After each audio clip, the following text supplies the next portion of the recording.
Guys, good morning. Welcome back to our channel English lifestyle. তোমরা সবাই কেমন আছো? আশা করছি সবাই ভালো আছো, আমিও ভালো আছি। এখন বাজে ভোর 6:30।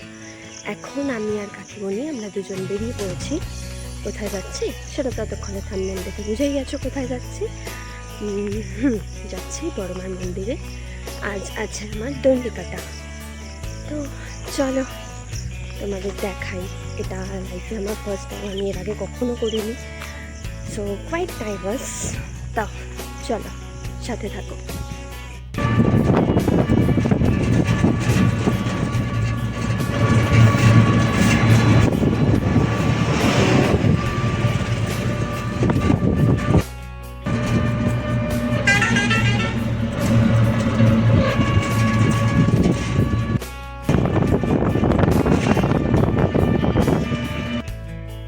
আমরা চলে এসেছি কাঁচরাপাড়া স্টেশন। দেখো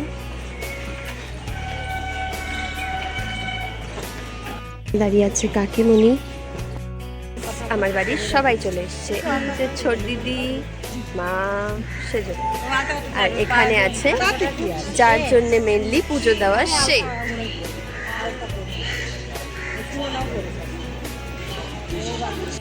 আমরা নেমে পড়েছি নৈহাটি। এখন রোদ, বেশ রোদ উঠে গেছে। লাইক করতে আমার না মারবো। ফাইনালি গুটি গুটি পায়ে ঘুরছি গঙ্গার দিকে। এসে আমার সাথে আছে ভাই, সেজমা আর কাকিমণি। ওরা জল ফিট ছেটাবে। সোনাই আবার আমাকে বলছে তোর গুটি গুটি পা না, তোর অনেক লম্বা লম্বা পা। তো চলো আগে এই নোংরার সামনে আগে গিয়ে স্নানটা করে নিই, দণ্ডিকাটা শুরু করি। জানি না কতটা কি দেখাতে পারবো, চেষ্টা করবো। সাথে থাকো। চলে এসেছি গঙ্গায়। দেখো এখনো জোয়ারের জোটা আছে। ঝটপটাকে স্নানটা করে নিই। এই যে এখানে ভাই আগে করবে, ভাই উঠলে আমি করবো।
তোমরা বড় না, তোমরা বুড়ো।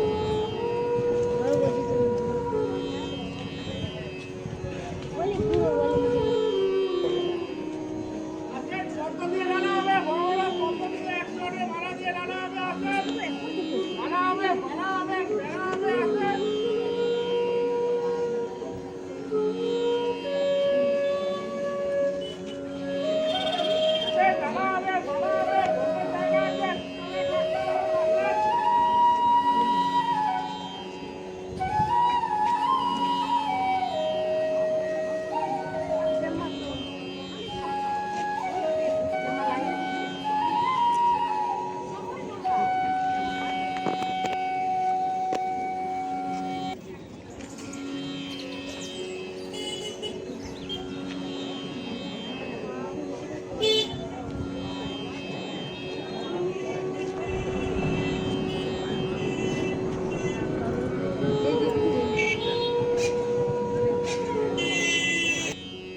এই দেখো এখানে আমরা যে কজন দণ্ডি কেটেছি তারা একদম মন্দিরের মেন গেটের বাইরে বসে রয়েছি, কারণ মন্দির খুললেই আমাদেরকে আগে ঢোকাবে। আর মন্দিরের গেট তখনও খোলেনি, কারণ তখন ভেতরে চলছে মায়ের পুজো সাজসজ্জা, তাই আমাদেরকে এখানে বসতে বলা হয়েছে। আর আমি তখন ভীষণভাবে টায়ার্ড, সাথে কথা বলাও বারণ, তাই কোনো রকম কোনো কথা বলতে পারছিলাম না, শুধুই বসেছিলাম কিছুক্ষণ।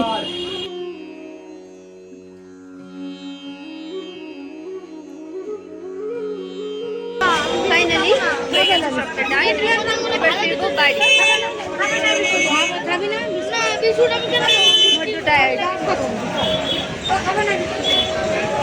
আমি এইবার আর গঙ্গায় স্নান করবো না দণ্ডি কাটার পর, এবার সোজা চলে যাবো বাড়ি। বাড়ি থেকে খুব ভালোভাবে স্নান করবো, তো এখন যাবো সোজা বাড়ি। ওখান থেকে চলে এসেছিলাম আমার বাড়িতে, এখানে স্নান টান করলাম, ড্রেস চেঞ্জ করলাম, এবার যাবো সোজা বাড়িতে। চলো, ওই যে ঠাম্মি দাঁড়িয়ে আছে। হ্যাঁ হ্যাঁ, চলো এবার যাই বাড়ি। তো বন্ধুরা, আজকের মতন ব্লগটা এখানেই শেষ করছি। সবাই বলো জয় বড় মা।